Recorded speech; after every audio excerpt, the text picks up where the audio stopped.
Here I am again to share another perspective of Hawaiian culture. And first of all, I want everybody to look around at each other. So look at each other. Make sure that you're making eye contact with one another.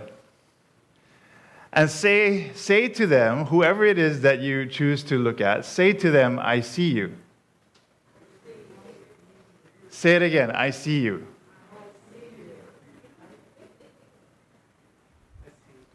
I see you too. I see you. Okay, so look around again. Make eye contact. I see God in you. And again, I see God in you. Our job as we move on in this life is to recognize that, right? We see each other physically. That is easy for us. We also make judgments. We also identify, perceive who that person is based on what we see physically. Our mission and our hope is that we see deeper than that. When we say, I see you, I see the Spirit in you, that I see God within you. That is the hope. So I want to start off with our local way of identifying each other. And so I'm going to have Kalani come up and do this with me. So this is his debut, acting debut with Unity Church of Hawaii. Aloha, brother. Aloha, brother. How you doing? How you doing? Good, how you? We never ever met before. I was small, kind of nervous coming today. I almost want to come. Okay, good. So luckily, all you have to do is answer whatever questions I have. So this is, we're just talking. We're strategizing right now. Mo'olelo. Mo'olelo. So here we go. Talk story. So pretend that we're meeting for the first time. We never did meet before. First question that always comes out of somebody who's from Hawaii. Oh, brah, how you doing? Oh, my Kai, I'm doing good. And you? I'm doing awesome, brother. Thank you. Where are you from? Kailua side. What about you? Side. I'm from Haliva Wailua side. Wow, Laie boy. Not Laie, Wailua. Graduated Wailua. Haliva side, yeah. Graduated Wailua. So did you graduate? Oh. Did you graduate from Kailua? No. Not from Kailua. Where you graduated Mahalo Keokua. Thank you, God. I graduated from Kamehameha School. Oh, Kamehameha. Oh, I know plenty of people. What year you graduate? 98. 98. Yeah, I know plenty of people. The great from 98. Oh, man. I'm the great 88, so I beat you by 10 years. 88 from Wailua. Oh, you beat me, cuz? What is your father's last name? Or what's your guys' last name? My dad is a Hanley. Hanley. And my mother is a Coelho. Coelho. We have Coelhos in Wailua, too. Well, my uncle is a Souza. So I was like, oh, Ryan we might Souza. be related. I know. All the Souzas related. Pretty much. Because come from the same place. Mihana Souza. Yeah. And Chucky Souza. I grew up with them. That was like my Calabash auntie and my uncle. So, small kid time, I was running around with them in Kailua. So I was thinking maybe they're related. Maybe we could be related. I don't know. Kailua Souzas, Haliva Souzas, a little bit different, but we come from the same place. So, end scene. Put your hands together for Kalani. Mahalo. So just from that little bit, all of you here and all of you watching online too, you're able to put together a story, if you understand Pidgin. Now, we were talking fully in Pidgin, basically. And all the questions that I'm asking and we're going back and forth with, that helps us to build some kind of identity with one another. Some kind of something that we can hang on to, and we can try and trace how we might know each other, how we might connect to one another. So how many of you understood majority of our conversation? Right on. So mahalo for that. Thank you. So all of those questions are important for us to come to some kind of physical identity. And this is for me to identify where Kalani is from, who his family is, what school did he go to, what year he graduated. It helps me to kind of place him in some kind of societal stratification, I guess. Because people from Kamehameha are different from people from Waialua, are different from people from Waianae, and so on and so forth. So it helps me to understand who we are within this sphere of Hawaii'ne. And that is really important, and we all do that, regardless if you're from Hawaii or not. If I were to ask somebody who's visiting from the continental United States, where are you from? Oh, we're from New York. New York? I used to live in New York. My wife is from New York. She's born there. So we try and make these connections no matter where we are from in this world. And it is quite amazing for us with the picture that we put together of the person that after a brief greeting, like Kalani and I, we think we know each other. Right? We believe that somehow we are connected, somehow we are a part of ohana with one another, or family with one another. However, there are just assumptions. That's me adding my own logic to the situation. Kalani may not be any of these things. He may be completely different from who he was as a child, but here I am putting the picture together of who he is, who he was, who he might be, and I really don't know. The rest of those questions I'm filling in my head, trying to get some kind of awareness of who this man really is. And he's doing the exact same thing to me, trying to figure it out. So we all do that. A way to find similarities or congruency, but we fill in the blanks with those assumptions. We draw our own conclusions that could be way off base. They are all assumptions until we learn and know the real story. And the real story comes with the person, me, knowing who I am as well, and being able to share the truth when somebody asks me those questions, to be able to share really who I am. I am Ryan Souza from Haleiwa, Wailua. I am all these things. I am my father and my mother's son. I am the youngest of 5 children. That's my story that I share. That is a part of who I am. The rest of it, who am I? And I have to be able to understand that. I have to be able to dive deep into that. And the sad part is, a lot of people don't know. A lot of people don't know, so they take who or what those questions revealed, and that's who they become. They become only that. I have friends who live in Haleiwa that never left Haleiwa. From the time that we were young, graduated high school, they stayed in Haleiwa. They have their family, they have everything happening in Haleiwa, and they haven't ever branched out, never went to California, never went to Vegas, as all Hawaiian people usually go to Vegas. They don't. They stay here because they're so fixated on who they think they are that there's no beyond that description of who they might be. So another way that we determine societal status is by asking, hey, like Dr. Thomas, what kind of car do you drive? Yeah, go ahead. What kind of car? Mazda. A Mazda. What year? 18? 2018? Okay, so Mazda 2018. In my head, I'm thinking, Mazda? Oh, 2018. That's only a few years ago, so that's kind of brand new. So I'm putting all of this together, but it tells me a little bit of what his, again, assumptions, right? What his financial status might be, what his societal status might be. The other question that surfers ask amongst each other, what kind of board do you surf? Or what kind of board do you use? I use a longboard, a 10-foot longboard. That's what I do. Or I use a shortboard, a 6'1" shortboard. Who's the shaper? All of these questions help us determine whether they're a good surfer, whether they're just a coasting kind of surfer, just one to go enjoy the surf, stand-up paddler. I love to stand-up paddle. So that also creates some kind of assumption of who and what I might be.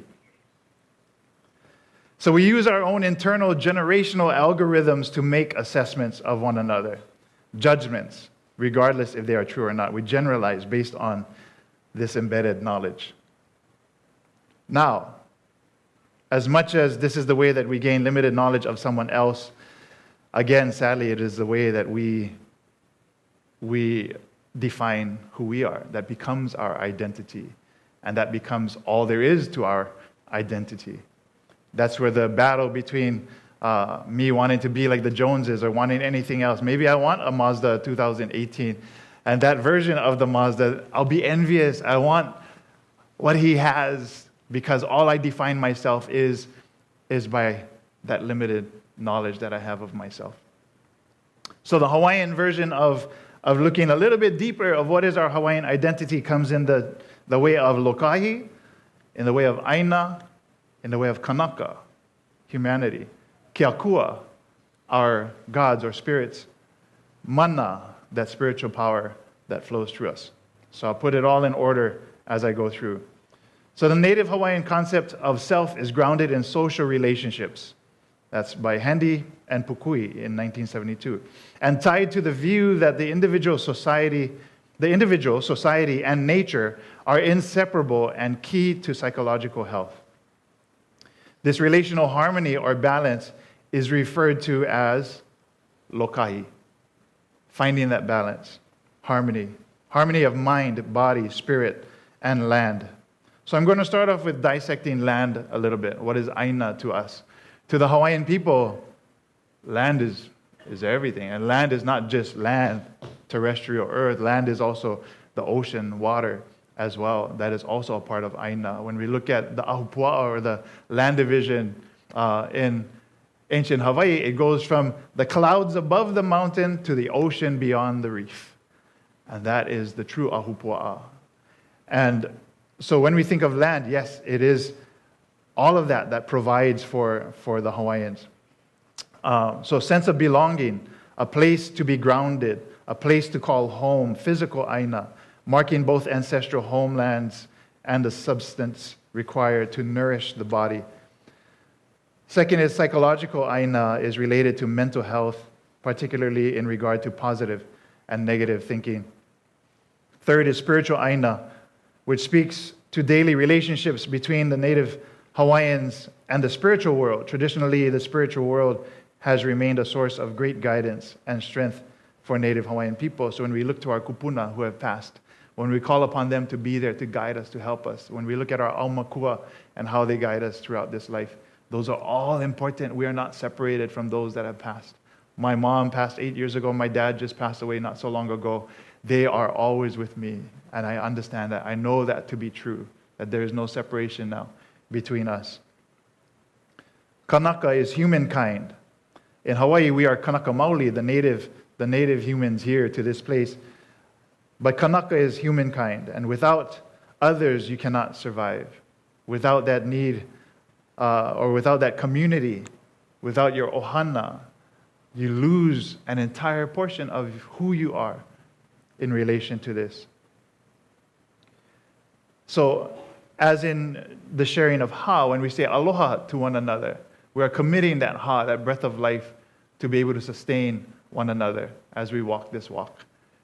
And that is so important that everyone understands that aloha goes way beyond in the way that they gave the song of aloha is that's exactly what aloha is, but how many of us live that way on a day-to-day basis? We have to, first of all, be mindful of that ha that we share constantly. And there is that flow of ha, and then there is that absence of ha as well, which we have to be mindful of. Keakua is God or gods, aumakua, ancestors, etc. All of that belongs under keakua. Having the knowing that there is a continuation and connection from past, present, future. It never, ever ends. This is just like when I say Elohim and connecting it to the Christian mindset. Elohim is a continuous idea of God, that imagination of God that created everything but has no beginning and has no end. It is forever and always existing, and that is our ha. Mana, the spiritual life force that connects everything together to create lokahi. Without that mana, everything can be in disarray or unbalanced as we try and live our lives. And for some of us, when we come to that point of knowing, like, shoot, I didn't quite do that right. I didn't quite say that right. This morning I woke up and I felt bad. Actually, last night, my wife Kim, she made dinner for us. She did the clothing, she watered her plants, and all of these things she did. And at night, I forgot to tell her, thank you. I forgot to say mahalo to my wife. So all night, that was on my mind. And in the morning, I woke up and I went to her, hugged her. I'm sorry. Thank you for everything. So that is me coming back to Lokahi, coming back to balance, because I was out of balance when I failed to do that, when I failed to show her that gratitude and that love to her. Within our Hawaiian style upbringing, these factors were always important. However, it was not always top of mind. I wouldn't think of it that way because this was how we were brought up. This is what was expected of us, no matter what, to wake up, to aloha each other as a family. 5 of the kids getting together with my mom. My dad would be gone already. We would have devotions. We would pray. We would sing. We would aloha each other. We would read our scriptures. Every single day we got up at like 5:30. And before we went to school, we were filled with that already. So we knew that when we went out, we could share that aloha with everyone. And that was an amazing way. So that became a part of our identity. So we didn't have to think all the time of whether I was being conscious of sharing that ha. So I am proud. I am proud of my upbringing. I'm proud to be from Haliva and have graduated from Wailua High School. To have had the experiences I did growing up in the country is amazing. I wish my daughter had that experience of growing up in Haliva, Wailua, to be at the beach all the time, to go fishing, go crabbing, to do all the things that the kids in Haliva do. So a little bit of who I am is captured within my upbringing, within my youth. It shaped the person that I am. However, there is so much more of me to discover, to come to terms with, to grow into. So when we ask these questions of someone we're just meeting, consider all of these factors, regardless if they are from Hawaii or not. They are more than just their name. They're more than just their place of origin. That they are so much more. They're more than just their beliefs as well. We are made up of spirit, mind, and body.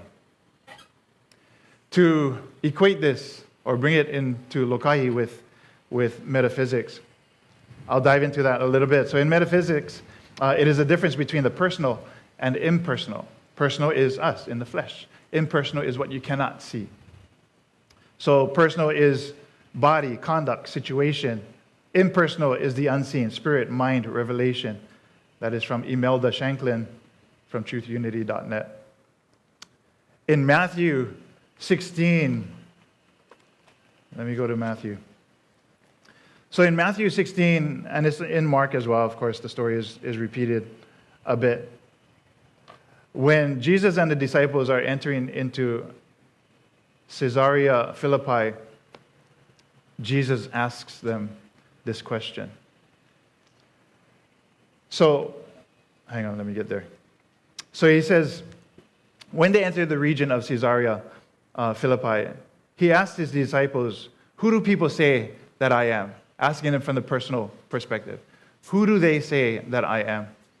And his disciples said, some say you are John the Baptist. Some say Elijah. Some say that you are a great prophet or Jeremiah. And then Jesus turns to them and asks them, who do you say that I am? What about you? What do you think? And Simon Peter answers and tells them, you are the Messiah, the Son of God, the Son of the living God. And he turns around and he said, blessed are you, Simon. From now on, you'll be called Peter. Upon this rock, I will build my church, is what he says. But he also tells his disciples to be quiet about that. Don't tell everyone that he is the Messiah. He wanted to know that they understood who he was, that they understood truly who Jesus the Christ was and what he came here to be and do and teach us while he was here. So he told them to be quiet, and he was okay with them knowing. It wasn't for them to go out and tell everybody. For one, it put them in danger because they would have aligned themselves with Jesus, and they would have been put to death as well. But it also perhaps would have changed the trajectory on how things had to happen as far as Jesus' crucifixion went. So that was really important, that Jesus made them aware and wanted to know from them who really he was. And all throughout his teachings, he would tell us that we are the same, that we are not any different from him. You know, my Father and I are one. He told us that you are no different from me. The same things I do, you're going to do because of this connection that we have with one another. So I'm going to replay the conversation that I had with Kalani. Okay, but in terms of Jesus the personal and Jesus the impersonal, if I were to meet Jesus for the first time, Jesus the man, and I ask him, how's it? How you doing? Brother, what is your name? Well, my name is Jesus. Oh, Jesus, where are you from, Jesus? Well, I was born in Bethlehem, but then really I'm from Nazareth. And who's your father? Who's your father? Well, my father is, they tell me my father is Joseph. I have to say that my father is Joseph. And who's your mother? Well, my mother is Mary. And what do you do? I'm a carpenter. You know, so that's Jesus, the personal side of things. Now, if I ask Jesus the Christ the same questions, this perhaps would be his answer. How's it, brother? What's your name? My name is Jesus the Christ. Who's your father? Well, my father is God. My father is everything. That's kind of heavy, bro. That's kind of heavy. Your father is God. Okay, who's your mother then? Well, my mother is also God. There's no separation between the two. My mother is also God. Well, where are you from? I'm from everywhere at the same time. There is no beginning or end to me. I am and always have been and always will be. I have always been. And to my local brother, I'm sure he would have been like, bro, this is way too heavy for me. I got to step out of this conversation. You know what I mean? But that is the perspective that we have to have as well. When we ask each other these questions, we go far beyond just the personal. It is also the impersonal that we have to consider. Just like the glass being half empty and half full, I do not only have a half glass of water. I also have the spirit and the air and everything else that goes into that glass. I also have the glass itself that becomes a part of the water, that becomes a part of the air, and I am all of it. And when I become vapor, when I go back into everythingness, I become everything as well. So when we meet each other, Kalani is not just from Kailua or from Kamehameha. He is my brother in spirit. He is connected to me just as I am connected to my koko, my blood relatives. My father, my mother, my brother, my sisters, all of us are connected by that koko. However, much more than that, all of us here are connected by that spirit, that ha. That knowing that we come from the same entity, we come from that same source. We live and breathe that same energy. There's no difference between who we are. Jesus, the man, was only there to make sure that we knew the difference between the man and Jesus, the Christ. So we have Elohim, which is all of that, all of who Christ is. And then we have Jehovah, who is all of who Jesus is, and that connection between the two. And again, we are no different than that. So I imagine that conversation, and as I was practicing that over and over, I was cracking up because I was throwing all kinds of different scenarios into there of what Jesus, the man, would say and what Jesus, the Christ, would say. So I was having all kinds of fun. I'm sure Jesus was chuckling as well as I was going through that. So do you recognize that difference? Do you recognize who you are? That you are so much more than where you grew up, than the family that you were raised by, the place that you graduated from, the school you graduated from, the friends that you have. You are so much more than that. Nanaviri tells a story within Change We Must of how she studied with Ernest Holmes for 2 years. And Ernest Holmes was an incredible visionary, of course, with science, Christian science, and the things that he taught her was really how to see everything in metaphysics. So at the end of their 2 years, he called all the students to the window, to see what was outside, to tell him what was outside. So they all come to the window, look outside, tell me what you see. They all looked out and said, well, we see people, talking story, we see the buses, the cars, everything as if it was normal. Everything is just normal. And Nana said, well, I don't see anything out of the ordinary. This is what we see. So they all go back, sit down, and Ernest Holmes looks at them and says, for 2 years I have been teaching you, and none of you understand the lesson that I'm trying to teach you. Come back to the window. They all go back to the window, and Ernest Holmes looks at them, and he looks outside, and just then a group of people are walking by below, and he says, I see God. In all of their faces, I see God.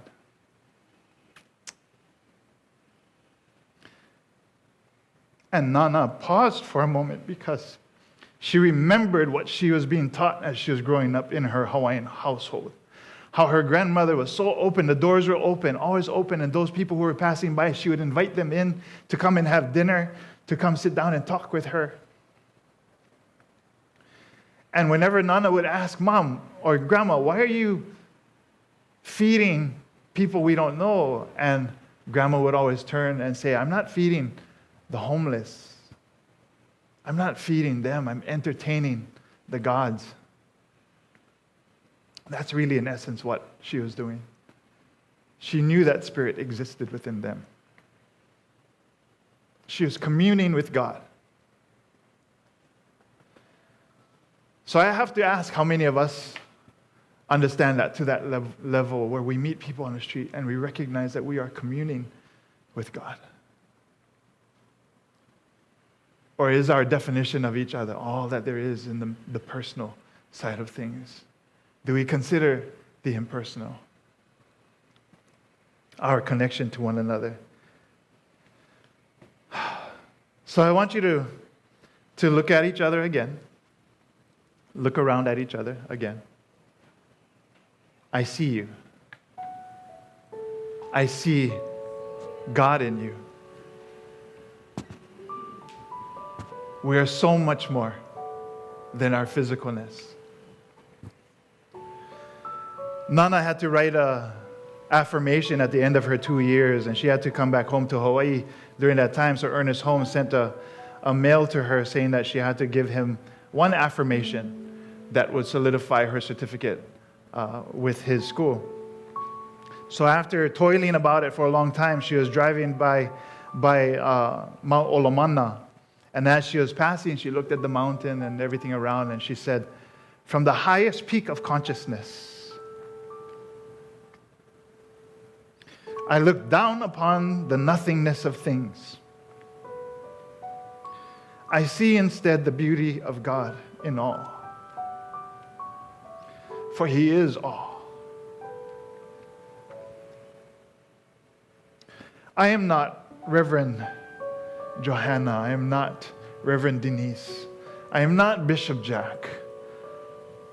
I am not Kalani or Don or Ralph. I am not any of you. I am not Alethea. I am Ryan Souza. Born of Ronald and Melinda Souza. In 1970, I graduated from Wailu High School in 1988. I'm the youngest of 5 kids. I grew up loving jumping off the rock at Waimea Bay. I grew up loving diving. I grew up loving being a child of the country. I also know that I am a child of God. I also know that knowing of who I am is inseparable from who you are, because you are also God. The Christ within Jesus is also the Christ within you, is also the Christ within me.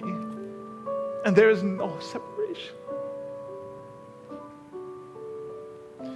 That makes you and I ohana, that makes you and I family, brothers and sisters.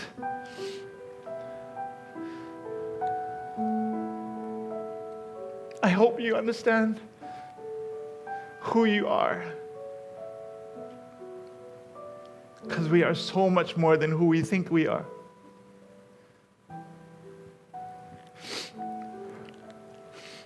I wrote this poem, and I totally forgot about the poem until I was sitting here this morning preparing, and I didn't finish the poem.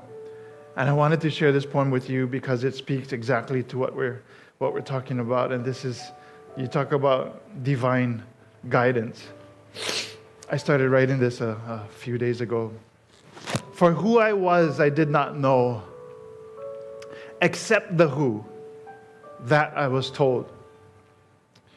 The years had passed, I did not see. My mind was set, I thought this was me. All dressed up as the who I thought I was,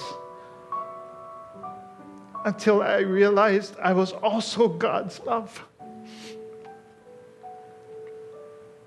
I am so much more. I am earth, I am sky. I am the ever-flowing love of the divine. This is who I truly am. I am you. You are me. We are all a part of God's divinity.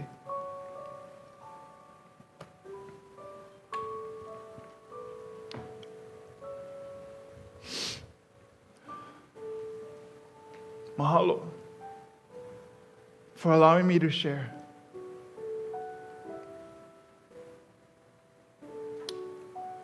For allowing Spirit to speak through me.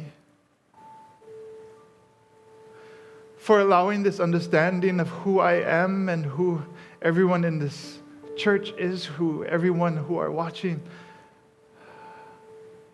online, for you to understand also who you are. To know that there is no separation between me and you.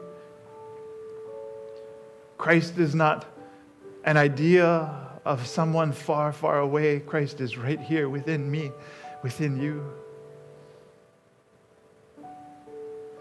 That as we become one with this thought, with this idea, that we also know that we know that we know that I am also the Christ, that I am also God. That light is not outside of me, that light comes from within me.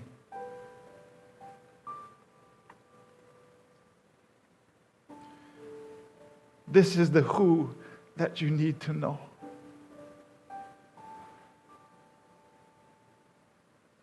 Fill us up. Fill us up to an overflowing of this understanding.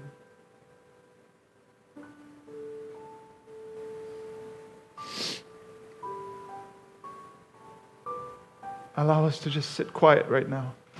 Quiet your mind. Accept who you really are. Breathe into that.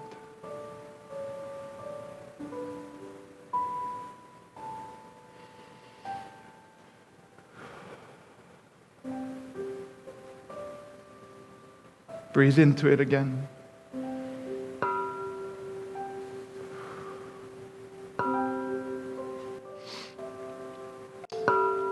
And so it is. Thank you, God.